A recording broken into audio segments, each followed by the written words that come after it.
yena yedimu. Kumawood TV aba amansane yena yedimu.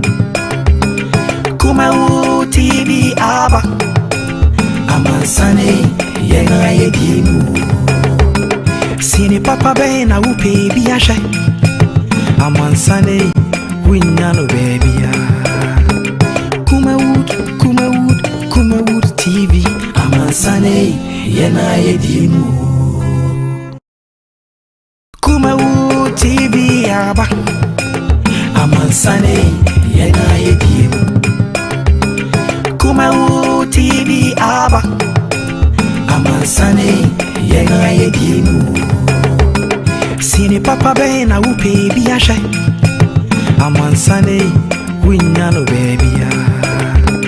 Kumawood TV amansane yena yedimu. Kumawood TV aba amansane yena yedimu. Kumawood TV aba amansane yena yedimu. Sini papa be na upe biasha amansane winyano baby ya. Kumawood TV amansane yena yedimu. Kumawood TV aba amansane yena yedimu. Kumawood TV aba amansane yena yedimu. Sini papa be na upe biasha amansane winyano baby ya. Kumawood TV amansane yena yedimu. Kumawood TV aba amansane yena yedimu. Kumawood TV aba amansane yena yedimu. Sini papa be na upe biasha amansane winyano baby ya. Kumawood TV amansane yena yedimu. Kumawood TV aba amansane yena yedimu. Kumawood TV aba amansane yena yedimu. Sini papa be na upe biasha amansane winyano baby ya. Kumawood TV amansane yena yedimu. Kumawood TV aba amansane yena yedimu. Kumawood TV aba amansane yena yedimu. Sini papa be na upe biasha amansane winyano baby ya. Kumawood TV amansane yena yedimu. Kumawood TV aba amansane yena yedimu. Kumawood TV aba amansane yena yedimu. Sini papa be na upe biasha amansane winyano baby ya. Kumawood TV amansane yena yedimu. Kumawood TV abusia yemamo aha na elmatna se ene eda ukada the 1st of September 2021 asida PSC pa ena yede ema onyamia obosro na obasa ase bosome enkron ede dikan eyenne. And of course you and I ye ni asembia ka se de be kan se aseda ena yede matwedi ampon na oboye ho ban bosome ba kon de dikan o de ewra bosome enkron no mu onyamia ye bia no ese efata se de yiye etumi ema no din enkron edonti ekire ye se abrabo no. It is a gradual process. It's a step by step, 1/4 at a time. Wouldn't mean to number in a fancy far con a bra person on Nantaquanim. Abonantisa. So number you know, Paso to in a si far con now between an anti free a beer. Atenga Junction, Kumasi, Akusia Boabo, any possible. Over Brimupa, Rabasim Buka, as I say. Arabono Sana, Eana, etie. I asked Abofra, Yawan for Fro. Mamma no for. Na Uguso no for no. Na Unyanya Bodimono. Na Nenum Pini Akra, na Afi, in Akra, Kara, say, I say, Fika Kra. About Krana or Mokusia. About Canon, what within the same Isikusianum. It me boom bear me and say, Naya and San Wodi. I feel number Frano, or we meet Kakra. We do a baby no, now Obodum Pim. And Kakra. Your first steps are. We were doing say from the first step no, Ube Bukri, and I saw Baka could do better 3 or 4 far. I thought it was Ube to me a year, Nenso, a baby 1 year, no Koshiasi. And Nunti Abrabono, a yan shall say, if it is your now, if you would call him Kakra. And Nunti Abranti, our shaman now. Who said you will be ho? My man was said, Saber won't you must sad to the stand say, One year you man call him, Nenso, what your job with 20 feet. And you are just said this one and free KG11. Obey me, I could do university. A gradual process. Now, when we know about 3 at yes, Abrabono, if you have been a career baby no, sound crofono, and Utiminso a common name, now issue on ye. One of my just offer to come so. About that stage, I wasn't good through. Or about that stage, you know, and I could be stage, you know. A ya, na nyanum guasia, anye uwa, na koya reho.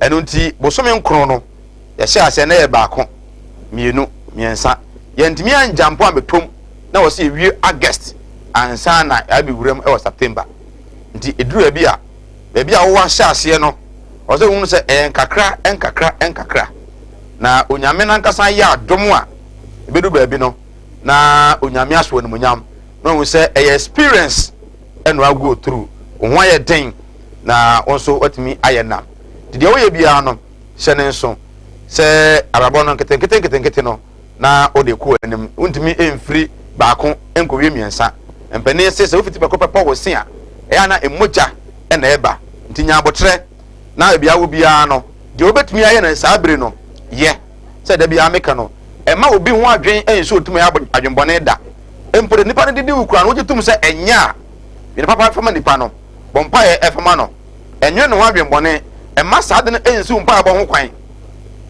na ugusu a wo ya de pa no nyame ne tuaka enye nipa ka tuya de bi kwa nka mba ba nyame ka tuya no o de brawo a ensu anso de bebre nkunimdie wom tinya botre na edwene won kakra o nyame ankasa no o de oba akɔwi bosome nkɔ ne wom enche na ye nyame adi sɛ bosome dumie no o de betwa na ya say goodbye to 2021 no de awura afefo fromu ya ba sedama wo sɛ won so bosome why you adwene ya say obeye de ye na why de tene na ahye onyame onyame din ere say Mike dwumade no sinopi aha Kumawood TV no 9 ekopem no nsia adwada kopem fiada ene ye de brawo Kumawood television wo hwe a wetumi adwene Facebook nso Kumawood TV on YouTube Kumawood TV nei abedwa fo akese mienu ena me no mo etena se na ye sinkonya atumi adwene my Ghana ho etena se ya ye hwe dwene my Ghana ho hwe kwampa be fa so man be tumpon de wo ye and de me ye no and the excess of mine ko nanim ana say entumi enko nanim baren say anye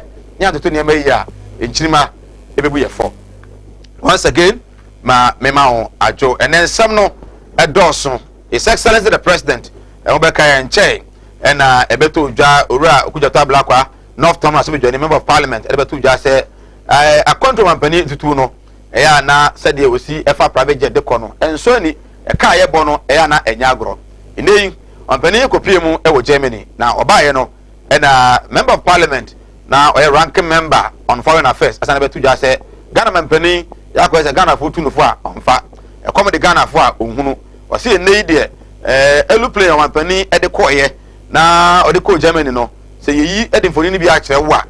Now a common Penny, a boy, and a play to me, Jadimu Demu, a hot Hong Kwano, a Kumawood TV, a premises, a bear, Naya, na a Yagro, Rokuta too.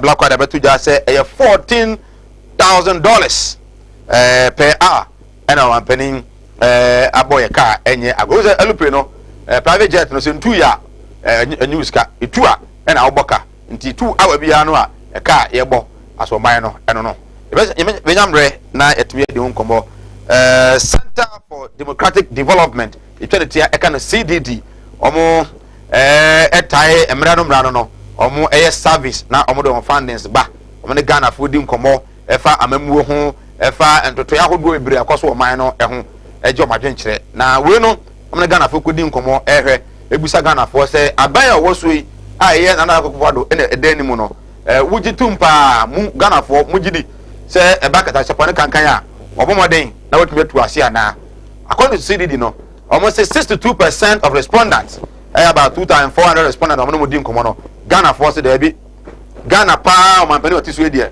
so ogbo pa me afate corruption there enya dey so ogbo aye kra ahun komo aye bebre report ni ba ye no NPP McMenu ne before be jafo bebre aye se kasati asem enye we bogus ye ntontwene ebrebe na CDD report ba ya na ye bogus na ebrebe nso na ne abe bogus ebenyamre na yetimi adi ana so ehun enkomo nso ewa ha na special prosecutor ai nei ono na odi ade ahwe ni mu atete na mama ya fight corruption ewura kisi ejaben na kisi jaben e dey ato Ghana fo nyina ni mo bra osia Ghana's Attorney General Godfrey Odame say obua ahwe so be fight corruption na obae special prosecutor office no say dem atemi dukan no nyini na ye ntro dodo no ano no kre adwumayefo nkron na wo no office wo na nkron no ono prapra eka ho arafo eka ho mo so makatu ya so enya na obi obe fight corruption no na katu enya na ye koya na say bae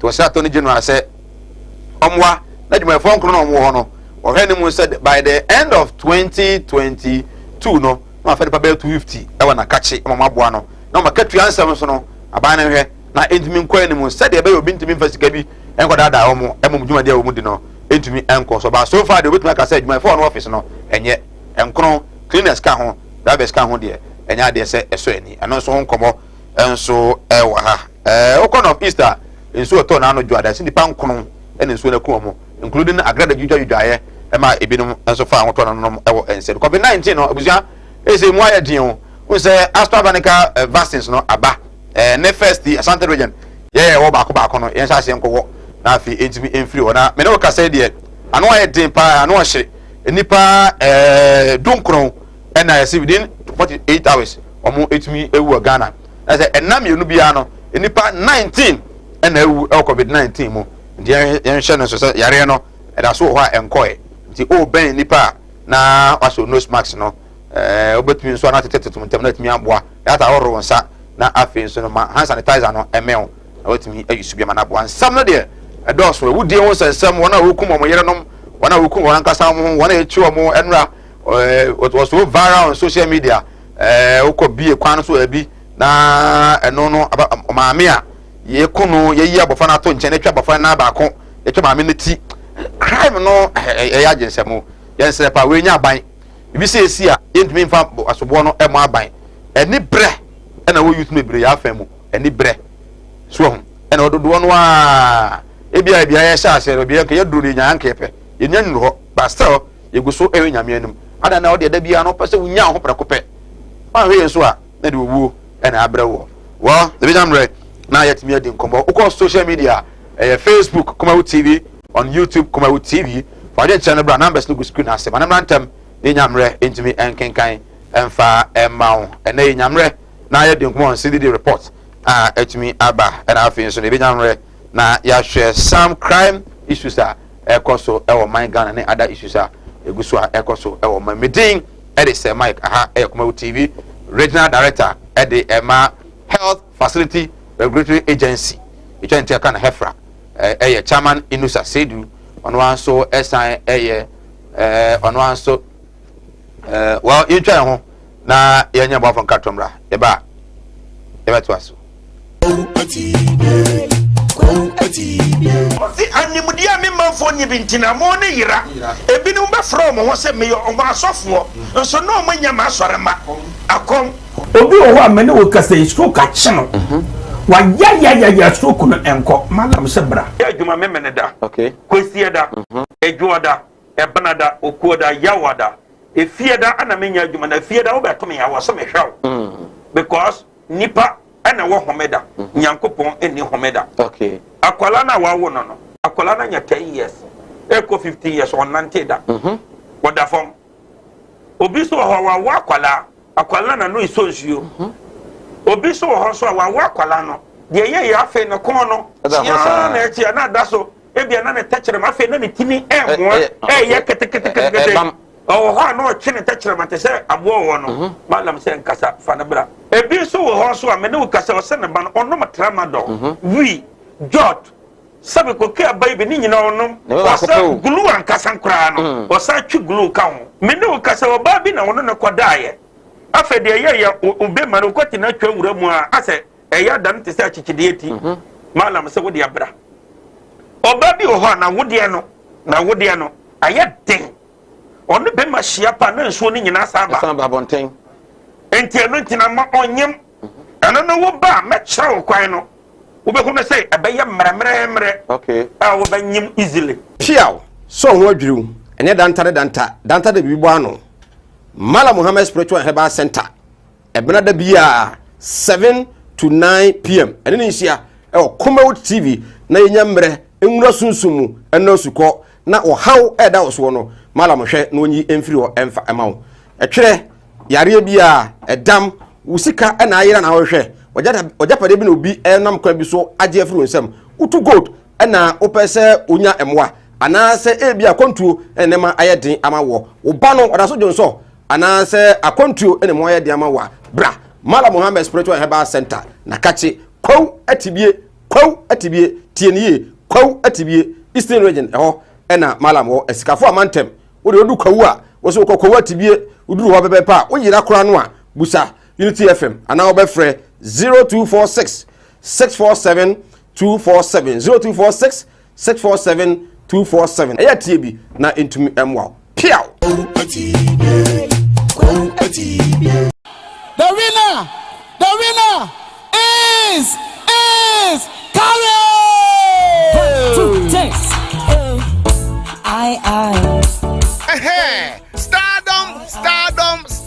Stardom. Kumawood TV reality show a basso Emma Ghana nyina ye budget so Emma season 1 ye di akoda wie no say season 2 audition no e basso den Stardom season 2 audition e basso live we your ba ana we berima wonim nyum to nyankopon ama wo adoma chedie bia wo betimi aba na wo be kire obobre dia Stardom season 2 audition 2 ye di audition a edi kan no akona wie ye say dia audition a tosu mienu ene de ebremu aye 11 September yimu nida etoso edu baako ye the season 2 no ehye so bomodin say obaba ba pick your form fa beje o Stardom na achede e womu no de eye bebre aye Saturday a ebe ya bomodin say wonso obaba na obeje o Stardom audition no ebeye butu but number the good screen is no aye 0547 160380 0547 160380 fa number ni se sia na fe ye church mu ekwan a obefa so a wonsa ebeka forms ni bi audition ni nyina beba so e wo Kumase anu ti ba bia wo bia say one kind say what Takrade say what Eastern Region say what Western Region say what Bro East ana Bro West ana ba bia wo bia Ghana ha bia ni wi ase fa na nyina omodian say 21st August ya ba bia wo bia obesim na oba Kumase ahojo Atenga Junction ba bia Kumawood TV wona opepe and the audition no ehye so anopa no ndu pepepe eye 10 am na ya shase ye de dimusa ekosi 4 pm anti ba bia wo bia tutumrikai na won so fa wadoma chede ebra na Stardom season 2 we ha ebeye butu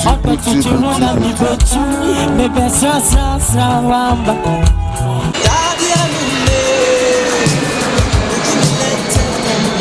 Say ya kwanto ne ho hihye pade a eno ani Venisberg Travel and Tour aya dwumaku a Ghana ban ne amanonifo nyina agye atomu obo ma wo your birth certificate passport na wadi wanim amwaje visa nso domestic and international airline ticketing there we number 1 odo be konkro bi to say USA Canada UK South Africa South Korea Japan Israel China Russia any amanye de Schengen visa di ondwuma nyina so no do kodura amanoni a ba bia obeda ene adwuma obeye nyina nso so obepe e de amawo adisuafo mu kosua de e wo Canada UK Cyprus Czech Republic Australia Belarus Switzerland Ukraine Russia USA any amanye keka ho nyina nso odem be kwa kodura sumdue mu jojo na odem kodura emra mu sua de no nso osapa dwuma mamu a mo ye dwuma nhunu ha bia Venisberg Travel and Tour head office e wo Kumasi Santasi ene opokuari school ene de animhwe be kwai odo tobiri Rural Bank in Chepe Brekum Continental oni Vision Hotel Junction ene de animhwe freyane e wo 0242902799 ana 0502603337 Venisberg Travel and Tour wa kwantu hu dadwene e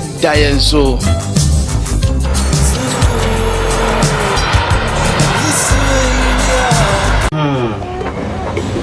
Well, I will be here. I say film. Why the den? It is slower. We na fa kokko film na say dia wa wonu tua wo fa say no mo ma ye den ma me ti we na no we na mfa nkonkoye tigma na ma me why. Slower. E bi yanko yanko Kumasi. Na mo ko Kumasi. Mo ko Kumasi. Martin Luther. Oh, nah. It's been a long time. Oh, yeah. Me say Minia, obra kwantu ya wo. Semina na ma ya nke twene ni ahwedan yo. Na busu afani asoma me. Semina me pada ka. E wo Kumasi afamara. Na me say chini. Ye nya da ka yi. Yeah, Nansani. Nansani mo na mo da so a. Mo hia me dia, we need problem kra. Who be je di say me free Dubai, be through Ghana. Ana me na na confidential. What one na na mo ansia do. Ni eje yi ni bo me so. E wa brede me ni kapre. Odu obi na kire me Gosway casket shop. Ah, e wo Kumasi labor hire. Me call ho no ma. Ana mo sa ni me yes kan hye yo. You dey be ntwa no. Misika ya di ma me se me famra no. Ni so abezu ya se me ambulance. Na me sam fa de be da no enka ambulance. Ani de be da ho. Omo ya ambulance service. Into any problem kra. Ani na. Ye here ni se ubenya sika kakra bi di ato ase. You know say Kumasi stay by plan o. Ye ko na mo ko kira o. Some Gosway casket shop here. Ye wona kame bere. Te se de mo hu ni na. Gosway casket shop. You will Kumasi in Fontenay town. Ye di labor office na ben. Gosway casket shop ana. We are the dealers in quality local and foreign caskets.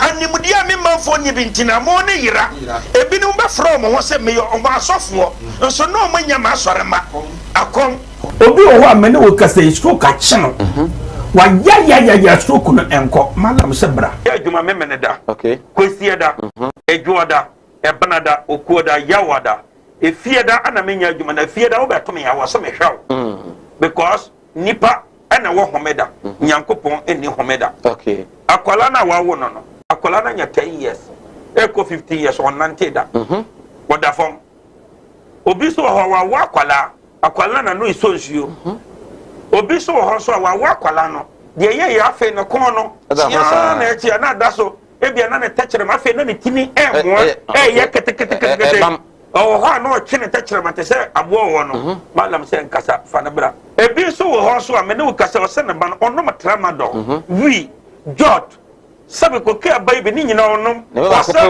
glue ankasa nkra no wasa twi glue ka ho me ne ukasa o ba bi na wono ne kodaye afa de ye ube ma no kwati na twa wura mu a ase eya dan te se achichide eti malam se wodi abra oba bi o ho na wodi no aye den onu be ma hia pa na nsuo ni nyina saba bonten enti eno ntina ma onyem eno no wo ba me kire wo kwan no wo be ko say ebeye mremre okay wo ba nyim easily piaw so ho adwiriw ene danta da bibo ano Mala Muhammad Spiritual Herbal Center ebna da bia ebusia yensan ema wakwaba oguso sirupi.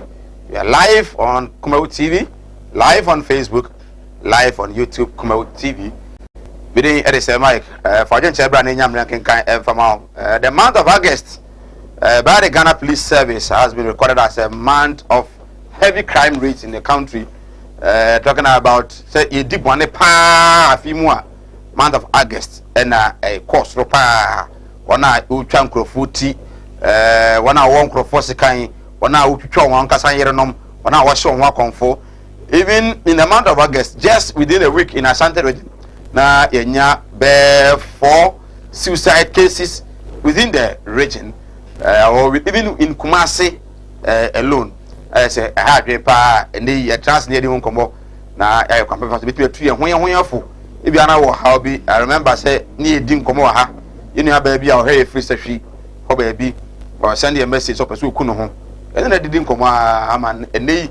Any didn't come out to me say Nijie Ashen Akuma Soma. At times a man for Cracka say, oh, mommy, deep pano.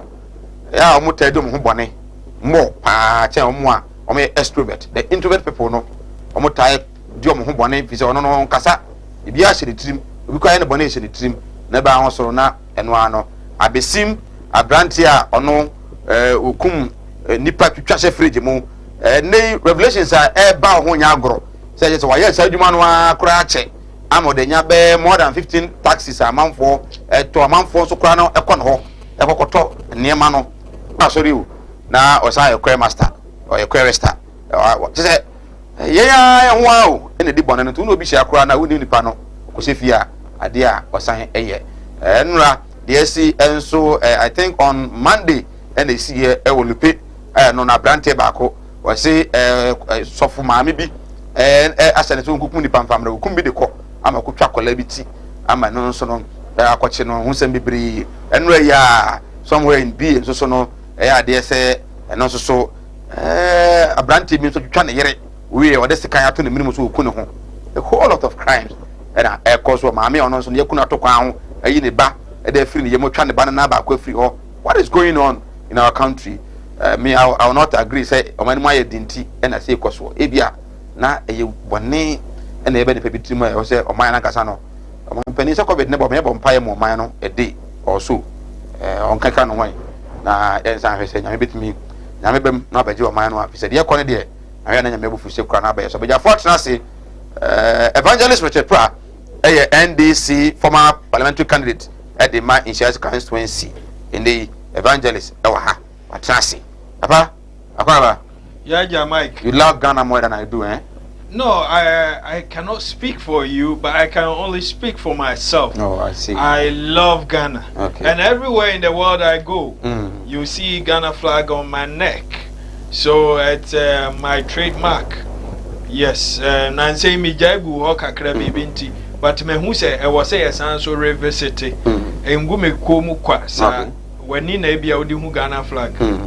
Enti se na ye tumi ahia the asida be merade ono na waye ya dum last week me spend 4 days ewo konfanochi nyame ankasa na me hu nipa nti se me ko hwa ahomachie bia menya wuramu a woti nipa esum konfanochi eja omu gu fom which means obi de hie bi every sure say we are me kwa I hear different sound and you hear different sound enti se nyame ya wadom na utume ko na usan ba asidama erade okay asidama nti asida etambia obehum bia mabrabo eya asida nko a right Chama Nusa Hefra Asante Regional Director omna regulate all health facilities in the country we no free one so was sign a communication team member of the NPP and also Atnasi Chama kwaba Sama Kenya bako de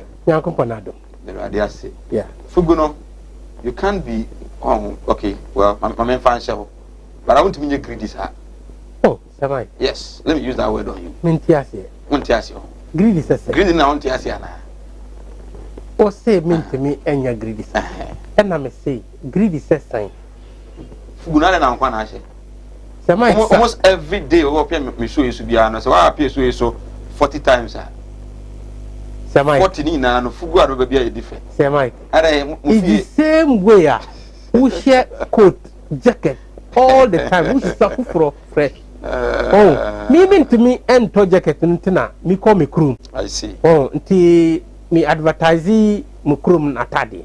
Also advertise UK for omo design. Okay. Oh, okay. The Amani any George ens muni sa look canvas no. No be na wo de wish. I see. Na Obekon of East Regional Chairman no nyame adom na emre bie tumu a obekọ. Sa yetin mpompo ade. Obekọ. Yani yetin mpompo ade. Tinkomko ade of East yes. Regional Chairman for the NPP. Inshallah yebekọ. Na say wo ko ba ko na nkoyi wo na asa ko bi umpa bi nta. Dabi o nka ye pe baby tina sana nka yewura atamils ka ombeye president of the republic. Ono kwa arbe example. Me pacho. Na di ntwo e wo Ghana ha chen Kufuado. On say oye introduction me I'm asking ono kwa arbe example. Sir Mike, me the example be my Atamos not me the example. Me pacho ani. Okay. All right. Recent crime rates. According to Ghana Police Service, I'm going to say last month, August. Yeah. I recorded a lot of crime in Ghana. Yeah. Especially, we know any crime, yes, more. We will be crime in some. Recently, we want to say, Yahako Robo be the second will be swaging the Canada day. But this is a time where we say, any pa, agent in your uncle in some will be second, will be a true, will be sent one for. What do you think is accounting for this? Because I know you are a psychology student. You did psychology. What do you think is accounting toward this? Some of us who say, oh well, ebia na nipa na boni show trimua na so ya na show mu acha. Ebi so hu ne say e sikape boni na bia mabunu ni bi ye pe. Aminti o. Sema me dasi. Na mamifa akunyo we so na minchia ye tiefo. Ni yeshefo omo share on this particular time of the day. Share uka crime. Honestly, when you read around and I say who listen to the international media now, I think the world is GD for you dear. Who say the world is coming to an end. Nyoman na no and Twasum, it doesn't make sense. This morning on BBC, I was just listening to a report from Uganda. Nkofobi group B ayomuti mukum nipa. They don't take anything. Omo bonsu so omo janot am household no say ye beba be kun. Na mo akọ later na omo abekun. And they don't take anything. And then Sri Lanka, group of Bisu, they just cut human being as if to say whether they want to make the government unpopular, and now say bibi and ehaumu, and I say in fact, as we speak, Obia and to me and TSN near Air Koso. Now coming back home, Nema S. How on earth, as Ghanaians, obi ebetuma sore echi nipa ekumno eternity, and have the impetus to go and put it in the fridge? Where are we heading? So, when you sum up all these things now, sometimes mima omuko school, I don't have peace until we are all back to the house. I don't have peace, especially especially this last month and this month. If I am very very busy in town, the third arm of our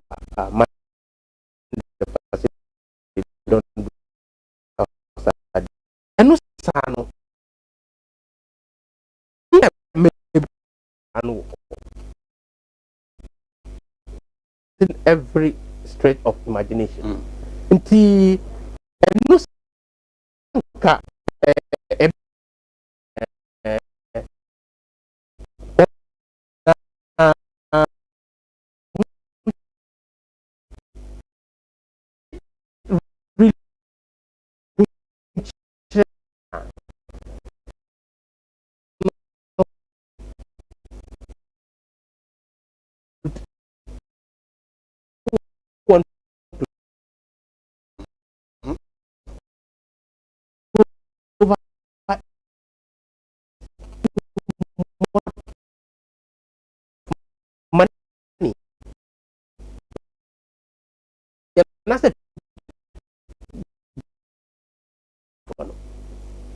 look at the number of years ye juma awo krumha Yenya bi. Some like bicycle proper one crampo. Bi. How on earth can you just wake up and movie ye juma wo public sector no answer ye wo mu. But onono opese ene ya no optimistic not even 1 2 or sa pese or driving the most expensive car. Now mind you, they don't want to work too. It is a pesa wo ye juma na sa wo pesa wo nye sika. This one no uba ye religion wo na bibi wo hon ma ye frɛ no jununu fununu. Okay. Arabic kasa. Sa wen ko school anopa na sa wo pesa wo tena se enwumre na ya frɛ Professor Mike na te se bodam anase dam ewo type nti hwehwe wadwemu abia type no ba ko adofi. So that is what it is. Nti I see it to be sheer madness on what is actually going on. Because number one, sir, if you are that young and you want that particular all those properties now, it's madness. And if somebody would also tell you to go and bring human blood or human part to get the money now, it's also madness. So it's madness upon madness. Yeah, can echo. Now I'm telling you, sir, Mimi for baby, everybody in this country, as you say, or honomu, juju or and I say, sa nyoma yubi honomu. I am telling you, sir, it's a lie. Obia and me and Mouska abra, there's no repercussion on it. Obia and me ko babia and first kabia embra. What generates the money? And then pan the generators ask can obetam edi abra.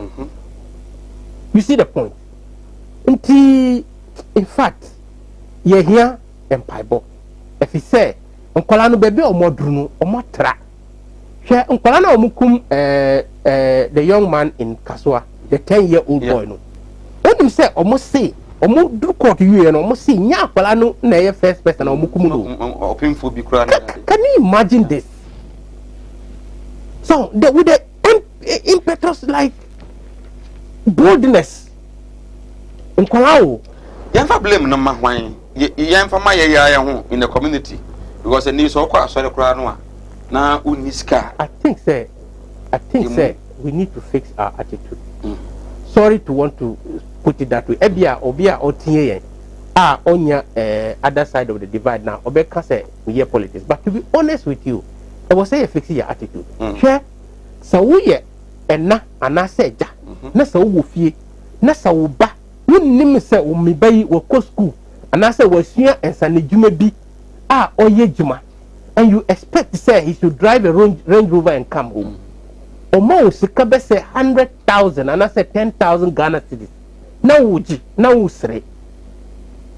We die fidie cases so die. Na mo. In fact, akakra. I was say hwehwe ya djuma pa. Right, I was we hefa director around there no ya adwene ya hwehwem o man ni nyina am say atochema akra be say I say said you see ebu wona o wiska no ni okowade kro no a efie na akowade mu no so e be ma na okwa o ye adwuma ban na ni sika obia pesika enti amadodo no aso fa kwa boni bia so atumi edenya sika e bia no ntinti na amade e eba enti de hofo evangelist Senior, minty on these issues. Mama made that videos, notice some pictures. Although the scenes no is not that right, but you need to see something also to be able to be convinced. Say yes, indeed. Cause unti wono no babit na unya akwanya bi no offer se bi dim komo a awatimi atunfo. Minty o.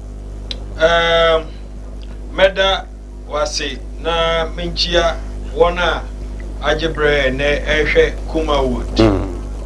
Senior, me who agree me kakra sena from the police report.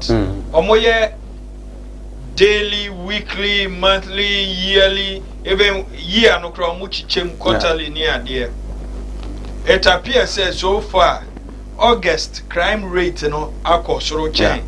Bosume ni nyina. Na woka ni nyina bomu a afi we no even though emba we no crime rate no was soro. There are so many factors. Alaji ekeka efa no sikani bre ne sadie no. Enti men say emre bebre wo ho. Be pese ye hwe adie bi. Some of the causes na me that's the ritual murders na e wo mu no. Ye yenkum kopeska ye kokun akopeska ne sa no ma no. I know you bet to me I link it to the breakdown in cultural system, the moral system, religious system, no so ewo. Ebi ewo. Okay.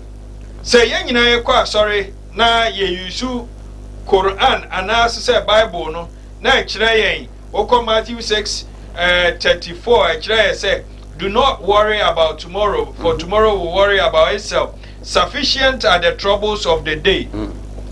And be a china ho na china be dwen ho. So obi pesika aye china nti. Okay. To ono e dwen wo china ho. Obi e china. So obenya ne dodo a osusu se china obenya bi adechi obenya bi. Enti na obeye say ye na de nipa be di nko ade a ka nipa bi wo ho a omuntu anamon bi sa.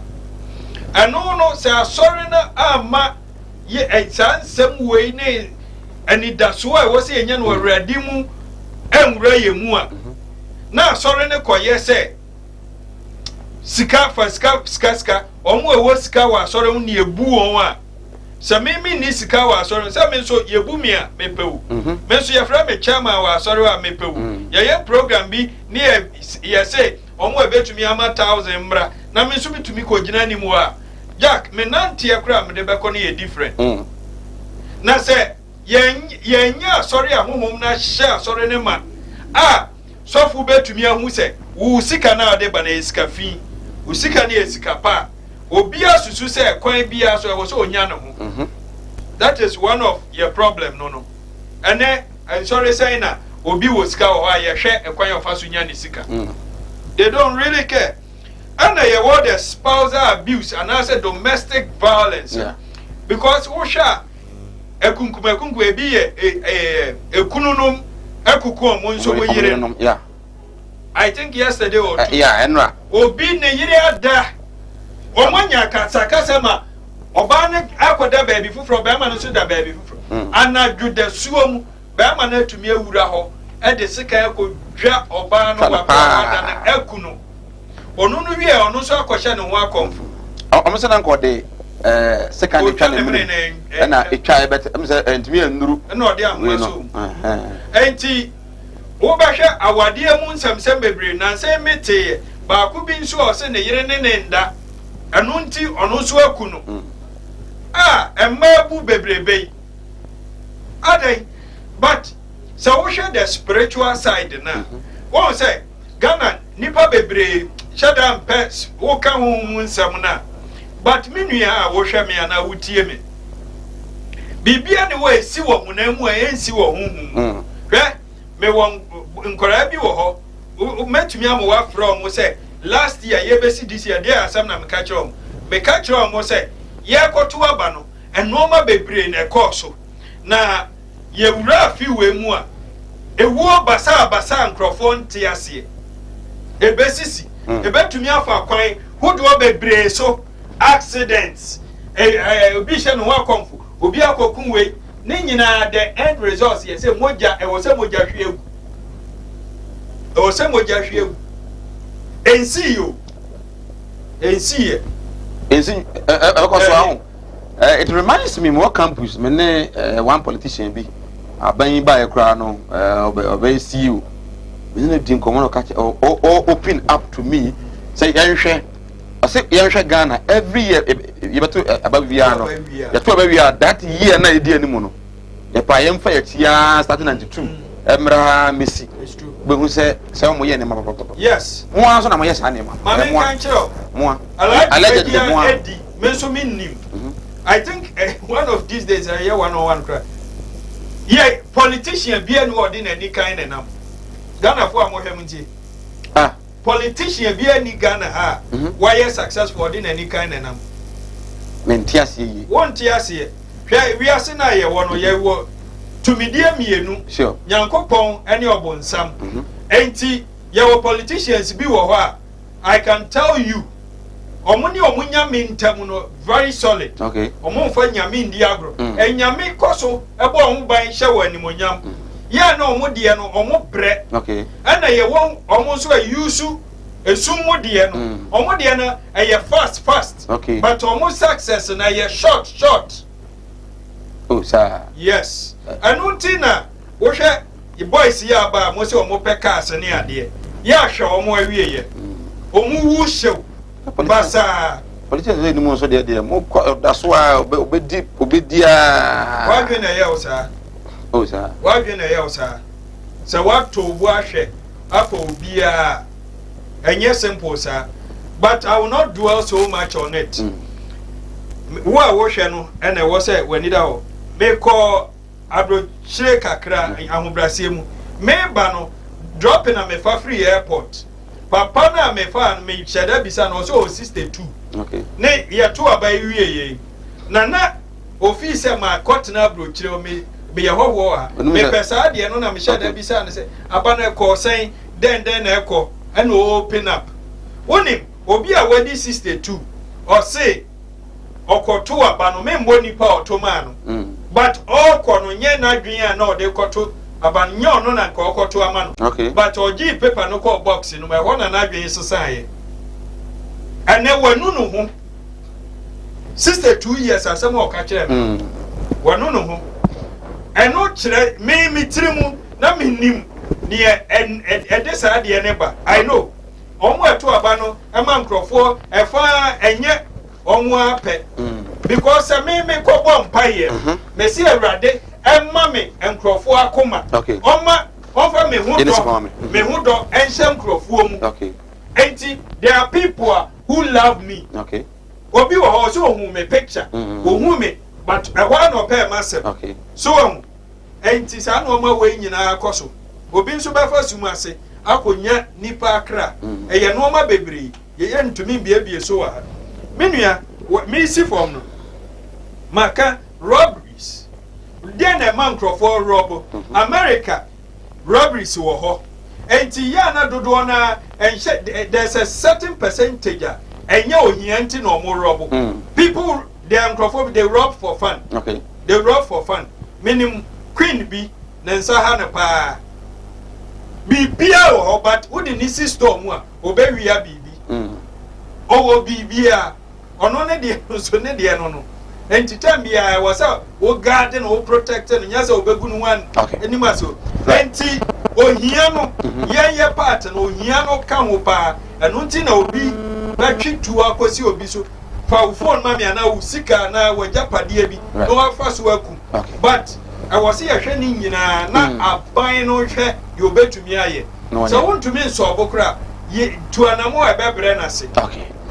Abuja oguso Sirope we former PC e won Isias constituency edema NDC and we say no politician are successful no de nani sa say na mo ye media work here sa ye de boy e nyame the boy nyame na even in the media na kwa no somebody who say bi anko akonanim we look up to better catch us massa.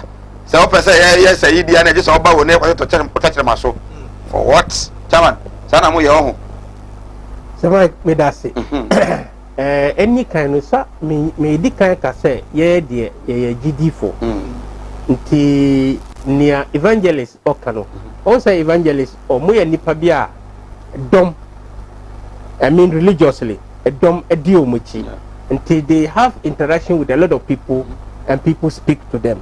So nti ono okane sana ebia our basis. But to be honest with you, I don't see it like that. Oh, okay. Me gidi ani say sa bibia na upese o ye bia o de wan kasa emfresa mic say omo mpae ma wo wan kasa kona kogina wa wurade nim na bo ekotobi na pagya wonsam. Okay.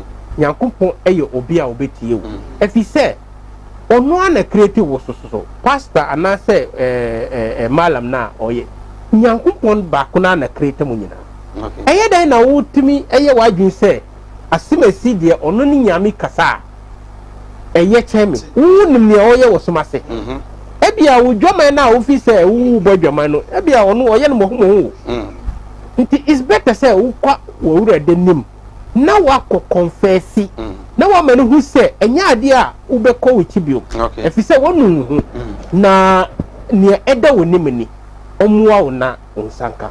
I think you're going to get the quest for power. Say obi a petumi no. No na no so kan ho say evangelist kan ya ma crime rate na kosoro. Kunkum nipa cheche nkwala na ade. Is that the case? Well, it is as Africans as we are, it is absolutely part of it. Also, nipa epe tumisano, they will do anything. Okay. They will do anything and everything. Okay. And not be crap sometimes. And say some of them are even lies. But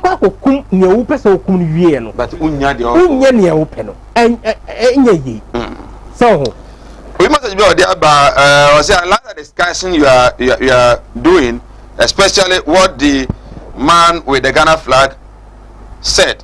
In fact, most politicians are into this. So, Mike, if you don't know, they kill sheep, they kill goats, and then they kill human beings to get what they want. Ask them again, what were they also killing? Angie, what were you also killing? You were relying on God, right? Ebia enukahuna yantu abana. But still, yeah, the yampaba. Onyakumpona na edinichi. Yes. Say yantimi enye ne ye penne wo asase so wa hana. Ye wo gidie se yantimi nhwiri no wa ha ensa nhwiri no wo. Okay. Some of my friends follow your chairman na afi Christian. I think Christian they are the obusa and they say yasha. You say most pastors, any prominent politicians, no, a lot of them don't give money out from their pockets in their right hand. Ma was obusa. There's a sika pa no ne so for ni binom no. Omo do sabu kum ne yisika. Na so the sunny fans be ya to yimo obi. Omo ba ko the amount. Omo amfa ma direct. Well, critical observations are on your phone. Oh, yeah, I will say yes. Okay. Because yes, I have not taken notice. You have not taken notice of that. The owner shall suffer. Shall politician no. Since Kanabu one casa for one from my other move, be soon for confirm. And I saw a software so we eat can soft in Butumwa. But in some kum and I think say I promise all the video we best send here. Obra soft Kasibi. Yeah, the money pebia ye. Na say as of work say call honor so you know some kwa or this can say ya na atwegu on fancy any fan yida. What is the secret?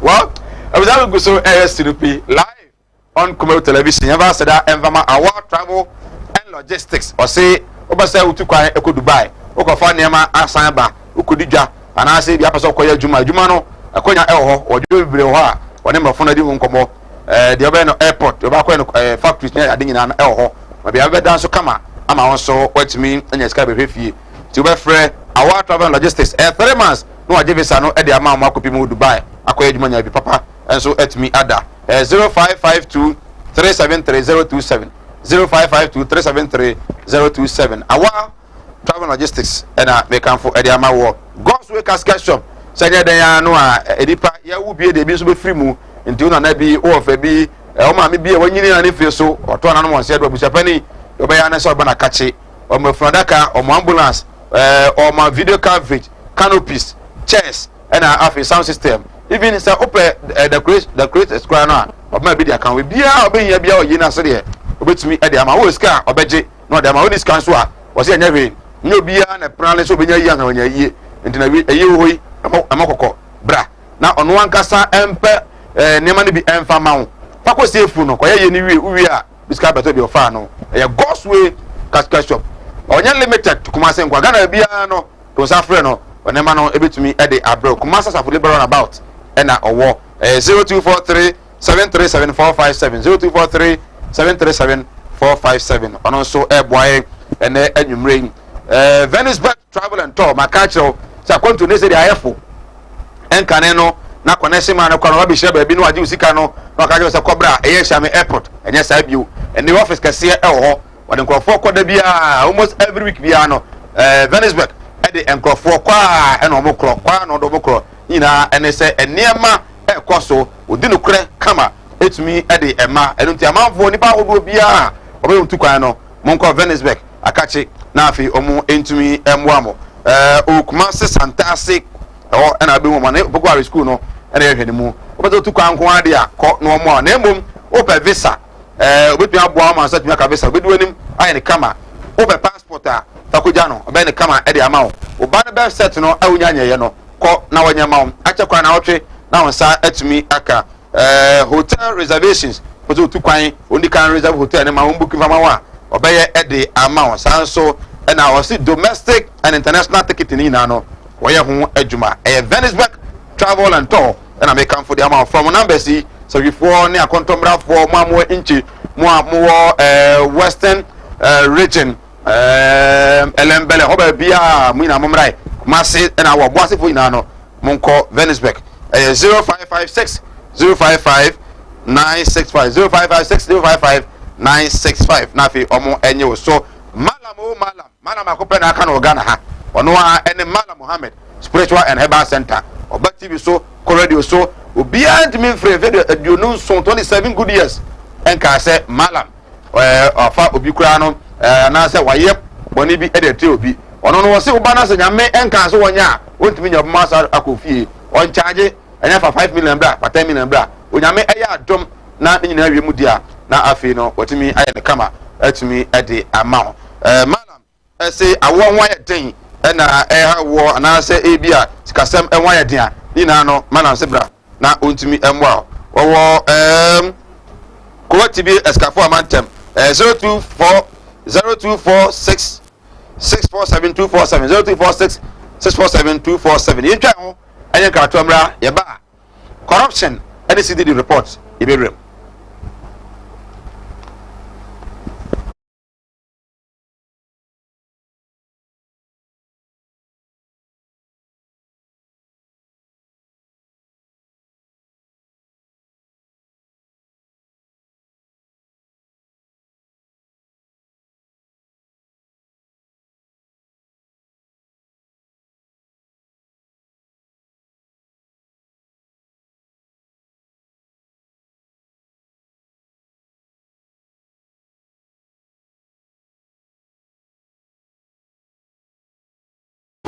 Wada fom obi so wa akwala na no isonsuo obi so ho so wa akwala no de ye afi ne kon no ya na etia na da so ebia na ne techere ma afi na ne tini mo ye kete o ha no chine techere ma te se abo wo no Malam se nkasa fa na bra ebi so ho so a me ne ukasa o se ne ba no ono matrama do wi jot sabe ko ke abai be ni nyina onom wasa glue ankasa nkra no wasa twi glue ka ho me ne ukasa oba bi na wono ne kodaaye afa de ye obe ma no kwati na twa wura mu a ase eya dan te se achichide eti Malam se wodi abra oba bi ho na wodi no aye den onu be ma hia pa na nsuo ni nyina saba bonten enti eno ntina ma onyem eno no wo ba me kyerɛ kwan no ubekuna say abaya mremre okay wo banyim easily piao so ho adwiriw ene danta de bibo ano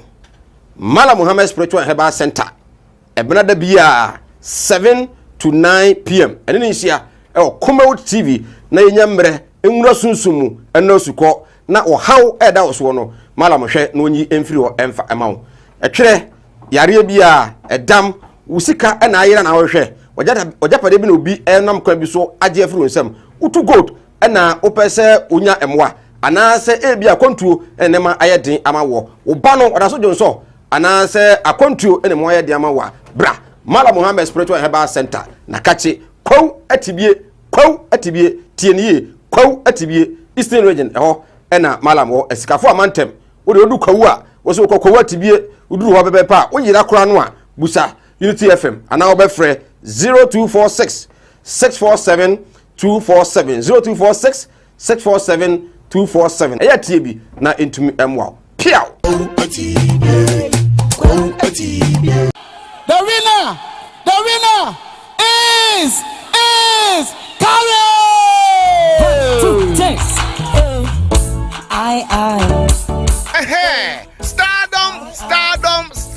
Stardom. Kumawood TV reality show a basso Emma Ghana nyina ya budget so Emma season 1 yedi akoda wie no. Say season 2 audition no a basso den.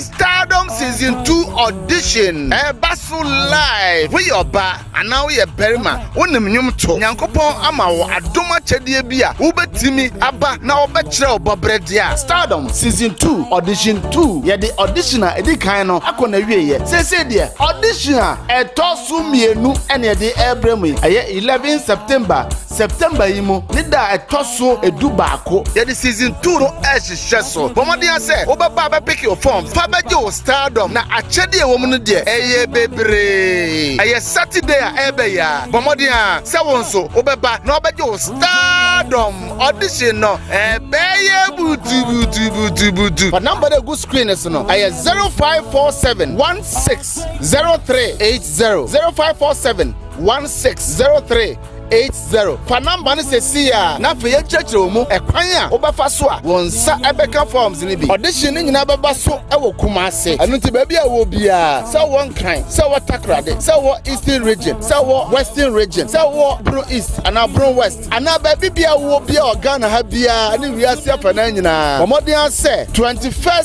August ya ba bia wo bia obesim na oba Kumase ahojo Atenga Junction ba bia Kumawood TV wona opepe and the audition no as she so anopa no ndu pepepe aye 10 AM na ya shase ye de dimusa ekosi 4 PM anti ba bia wo bia tutu mnikai na won so fa wadoma chede ebra na Stardom season 2 we ha ebeye butu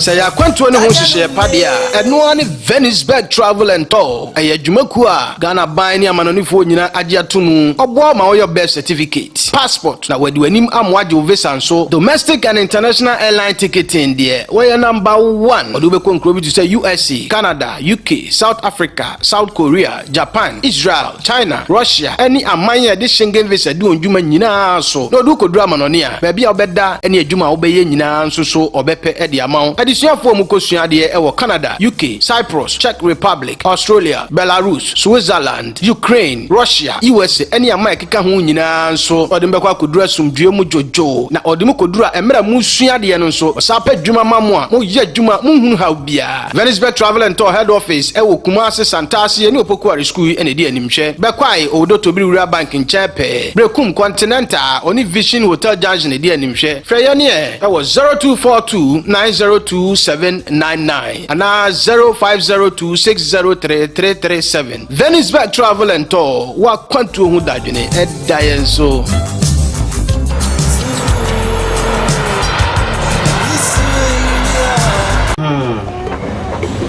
Well, I will hear. I'm sure you say you free moon. Why the den? It is slower. We na fa kokko wi film na say dia wa wonu tua wo fa say no mo ya dena ma menti we we na no yere na mfa nkonko ye diguma na ma no wai slower ke busa yenko no Kumase na mo ko no Kumase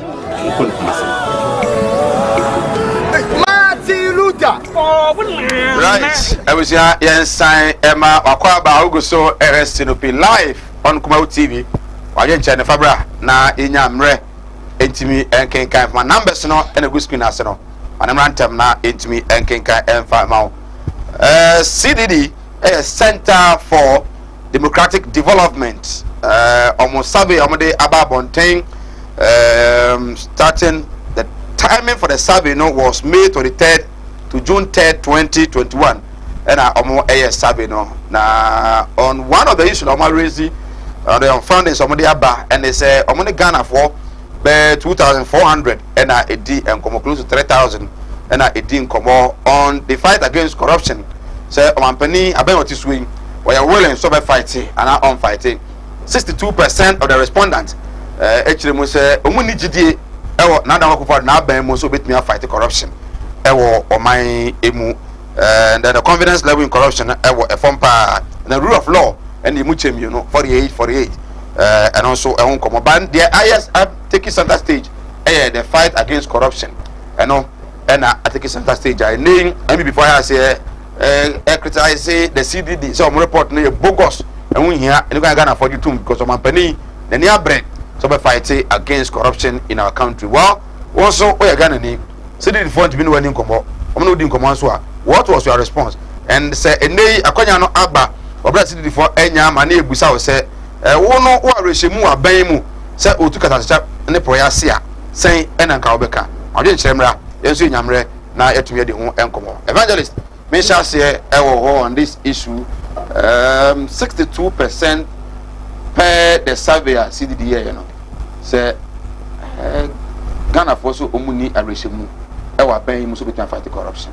yo mesanso adawa CBO namabo wabaso look at say social and current affairs but abribia ope bibia affecting nipa no direct to say the din kan ho asem oye ade o ntimebo wabaso I think you are Centronia we are very dynamic and by so doing, Emma the best out of resource persons. Yeah.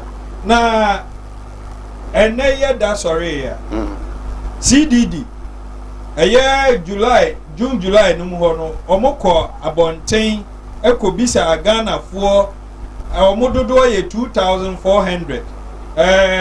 Omoka kasa hudu obebre. Omoko regency ni nyina.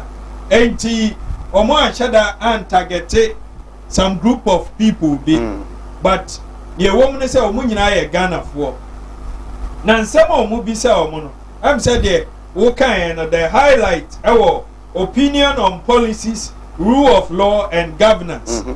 Point 4 now or say while Ghanaians are split 48% on government's ability to ensure that rule of law is upheld in the next 4 years. Majorities are not confident in its ability to protect the country's financial resources. And no, Ghana for do duobia. Omo eni GDS Nana do danko ekufuado omampanyini. Ene na ban ibe tumi abo Ghana yesika ho eban. Once President Kufuado ka say, I will protect the public purse. Ghana for 53%. Obaka ni twi sen. Ohama bupen aduonum miensa. Ohama bupen aduonum miensa. Yeah. Good. Any GDS Ghana ye sika sam ye adododie omaimun enne pa ewo ni nyina omampanyini Akufuado ebetumi abo ho ban. Na meni omo ye adwen me se madwuma na majapade bia me ntumi fanja omampanyini Akufuado. Enti Ghana for a omo kan ye no meni omo ye adwen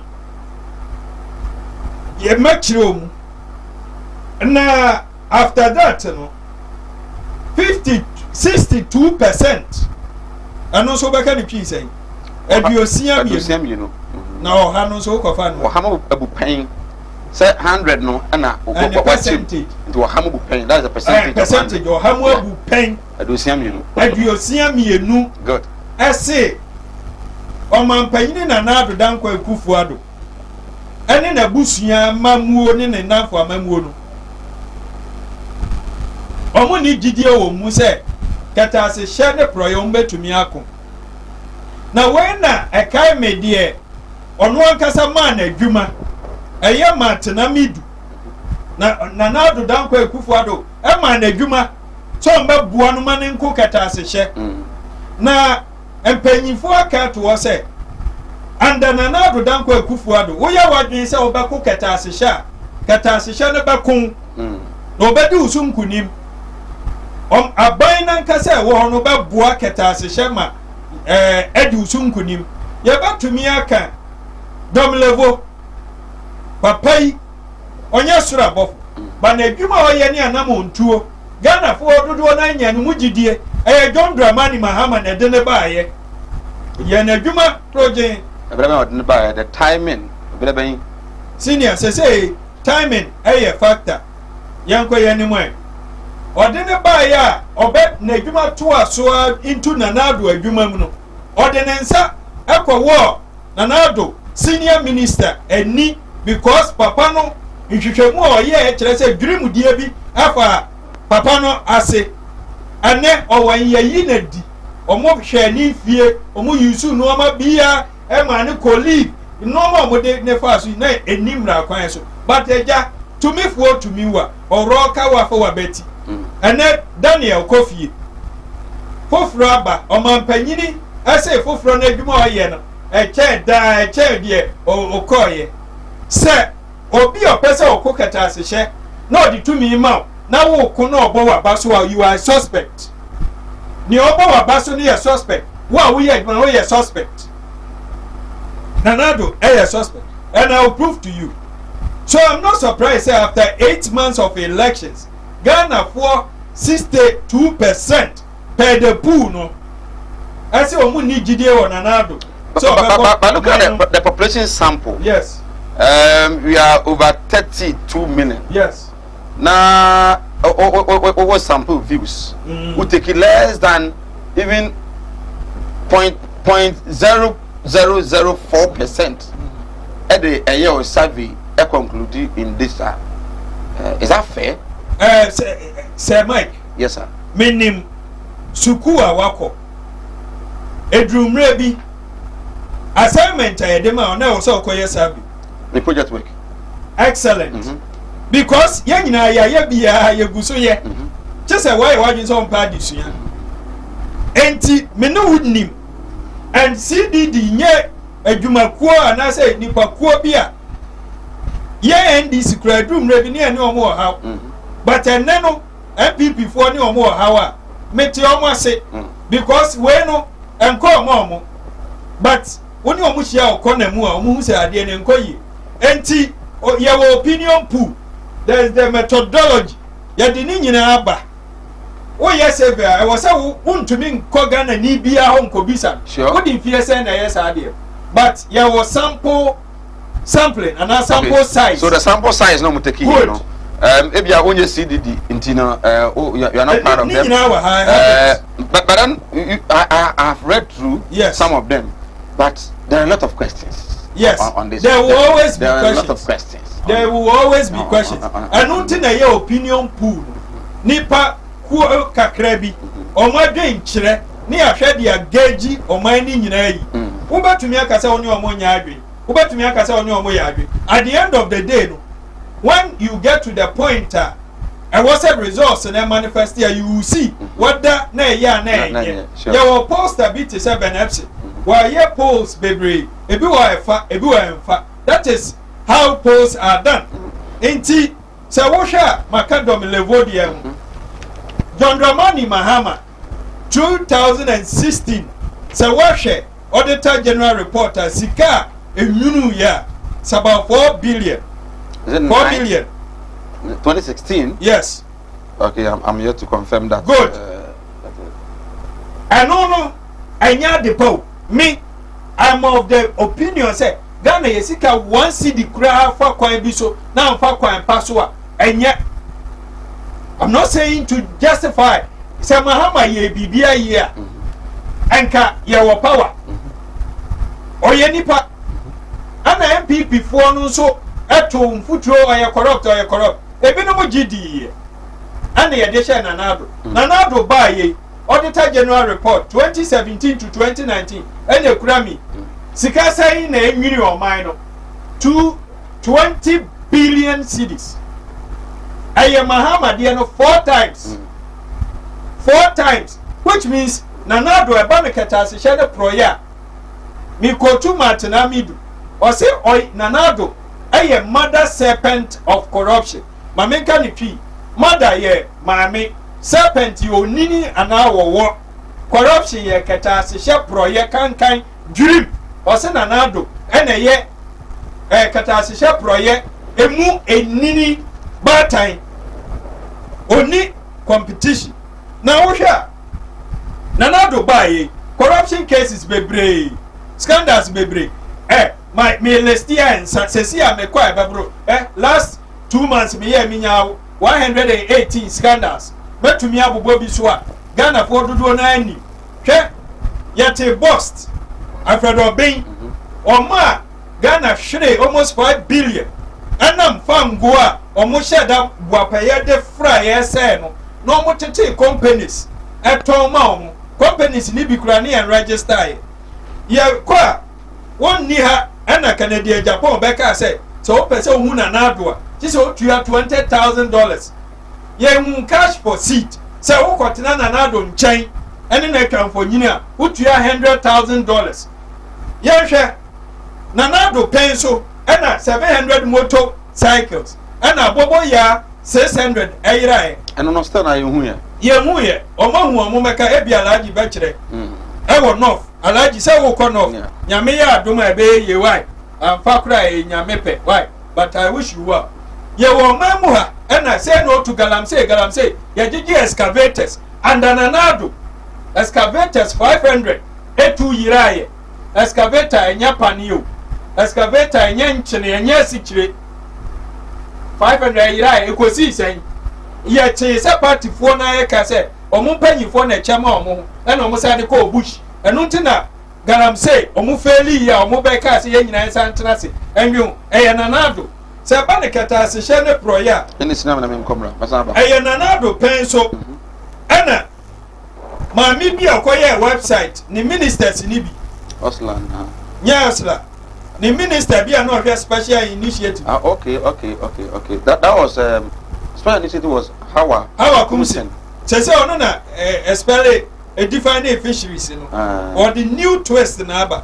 some mami at the website echo parliament ye ko hwem 800 say kame what do one no keka website ya chi omo say wo ba kai America ah mo de bo Mahama tiri so sa because of doom so and yenya can enjoy Mahama contract or de by America omo say Mahama di dwiri mu wom nti omo ba omo hwehwe omo ko Dubai ko ye shopping ya ma omo watch ni ade na de buy omo buy no omo change deal no ma san so ye ne bam ye chi omo ye yi ejakun edi this is nanado and Australia ye omo ko Australia omo enyemu nyina ye de omo to nyum obas mu obi a se oyemu okoto nyum obas mu ye che Australia visa scandal pious high enam hagide enoma bebre me kase me bobo so Ghana gas nsem bebre me saba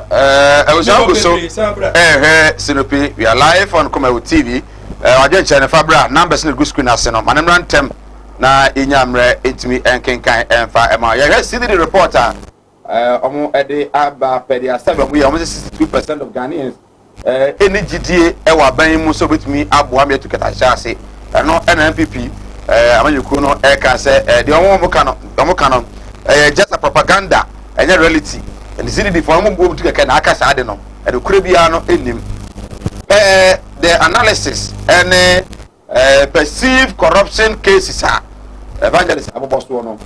Do you see it in that way? What is your take? Let's hear you through voice note and then WhatsApp messages. Nafi intervening come. Chairman, your kaka na no o si okuta be 118 no bobo biswa city for so e de omo kan say 62%.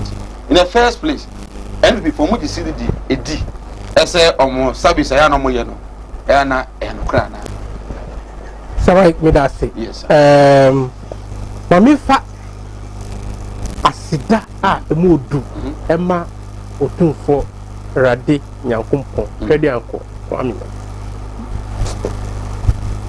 evangelist pa betna ha omeka CDD report asam no bebi a odini nam no no wonder say omo say Ghana for ye ninkai Kenya sana he did not have any metal to have discussed corruption scandals. If he say ono oka 118 no we were 449 of Mahama corruption cases 449 but mind you enya dia mebo bibre but mebo bi ama wankasa ube kai mi kai Ghanaians But you know, me compare MPP to NDC. If you say NDC, they don't have tradition. They party beer anchor. Say say the bintia. NDC shouldn't have been power in the first place. Before you now let's go to the CBD. 449. I will discuss the CBD report itself. I'm discussing the CDD report itself into detail. Right. Let's see. Now let's start with Uber statistics. You will be a friend sample city. Sample city near baby a wujina FA sample no. Baby a wuyi sample no friend. Yeah. Thank you. And I say population stage. Baby a wujina yi sa population now the sample no. It can change a lot of dynamics. Yeah. Now say you fa nipa 500,000 man kase 2,000 nipa 500,000 in Kumasi ha ebisomu between MPP and NDC, who are the better managers of Ghana's personnel, public personnel, or make us a MPP, and you know that who original whole voter region efa nipa 100,000 ebisomu between MPP and NDC, where any better managers of the public personnel, or make us a NDC. Now you see my first point on what we call the sample city. Okay. That could have affected this report too. But then we move on to the sample size. Ghana Hanamo, you were nipa bese 31 million. Any bibi kakra edi. So now Ufa nipa bese 2,000 sana. Academically is not representative of the population. Sample size is swap. Kofa bese, let's say even somewhere close to 50,000 now, and that's 5,000 now. Oh, at least a fraction of some part of the population. But Ufa 2,000 now is not even a fraction of Upper West region, which happened to be the least populous in the country. Now you see that could have also affected the report. But mind you, I am not for one moment saying CDD is not a credible organization. I will be the very last person to even think it, let alone to say it. If he say Mijomodi pa say Omuye the arm of our democracy watch Omubwa ama democracy to progress in this country. Now share report now nasa utu kind report no pa dia who say report no eka about rule of law no or see 50% of Ghanaians or see rule of law ejuma. Now mami chu agin NCBB so every single nation on earth sa utimi ema rule of law ejuma na Bia is under control, including corruption. If he said, number one, sir, if you are corrupt, the law will deal with you. Then the 4G2 says the law will deal. 50%. Yes. So if you divide the country, I'm coming. If you divide the country into two, yes, half believe say rule of law Juma, yes, and a half believe rule of law Juma. Yes. So you cannot tout that. So even if it was for your exams, Nessa ultra 50. Ubeko oni manaso. But is it a correct pass? I'm asking you. Ubeko oni manaso ye very but is it really a correct pass? It is not about the correctness of the past. It's about the past. Majority are saying say about maybe okay. Mami Bissau, who say Mike? Mami Bissau. The difference between 50% of Ghanaians, any sample size are say, sample size is 2,400. Yeah. 50% of Ghanaians is saying that is a whopping 17 million Ghanaians. Abba, say Mike. Can you? How many times of 2,000 can you get in 17 million? No, by you got what's that? They did round figures. They did rounding because of the but it could have been more. So if it's 48, it tells you say Ghana 4 fans who say abano a rule of law on Vanya Juma. which is also something we need to look at. Sabak, yes, now, sa report no chere say omai ha rule of law eyadwuma. Na me di kan ka say omai bia a rule of law no etimi yadwuma pa no de na mo ni problem. Okay. If you say we are corrupt now, the rule of law will deal with very you. Well. So, who defraud will be now, the rule of law will work. Very well. Unlike Emre Bina Echemuno during the NDC era, now Antisano. Now, look, the confidence level of the international investors in the country no is high. If he say, omu believe he say, rule of law ewo krumha. Until me ba home na sa me be business na SMBC krana, I will get my justice. No wonder the FDIs, the FDIs in Ghana is the highest in the sub-region during COVID period. I think you are dwelling on the 50% because it's okay. So I'm asking you. I'm asking you. I'm finished with you want to enter into the media business, right? And then you ask me, I'm woman to know. Me who is saying, I'm a catcher. Say, Obamua, 50-50. Either you can gain or you lose. Yes. Will you be convinced enough? As a anybody who is a business-minded person knows that even life itself is 50-50. Was it not 50-50 whether you give birth or not? Well, your survival, if you ube pie ekwejuma bafie no, 50-50. Your survival itself is 50-50. So that is good point for NPP. Excellent. Okay. What am I saying? Okay. Now let's move on. Mr. Yenya akunya say na, I was say you discussing intellectualism. This is an abiye.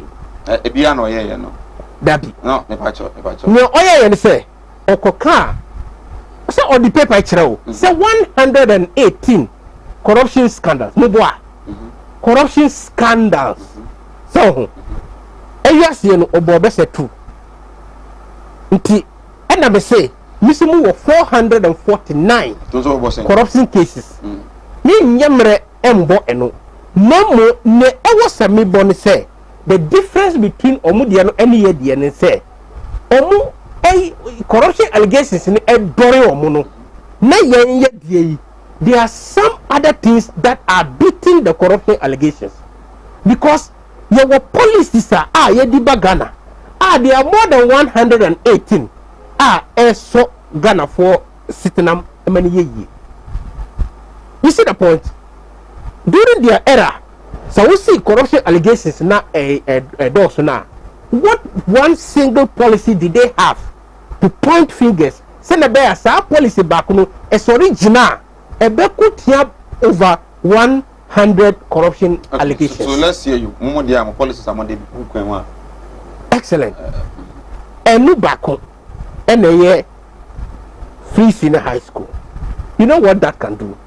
And no ebama uba enemy ba omutimi eco school ehu dachi say ye digana fa say ya be ye didn't fa say ya problem beba. That is educating the base of the Ghanaian. Only say yes. Because nipa an untimi nkankana ukra na di corruption ekifo easily. If you say they can write 9. Okay. So you better than me say. So now the whole catch. Now mami come in. Researchers, we are company they fight at the other Abuama reduce corruption. Obu my Diana, I was so vision for generation. Okay. And be very well. Now mami minka sambi. Share. I'm so surprised. Say NDC as a body they are discussing about near MPP for Eka Efa Shah reporting.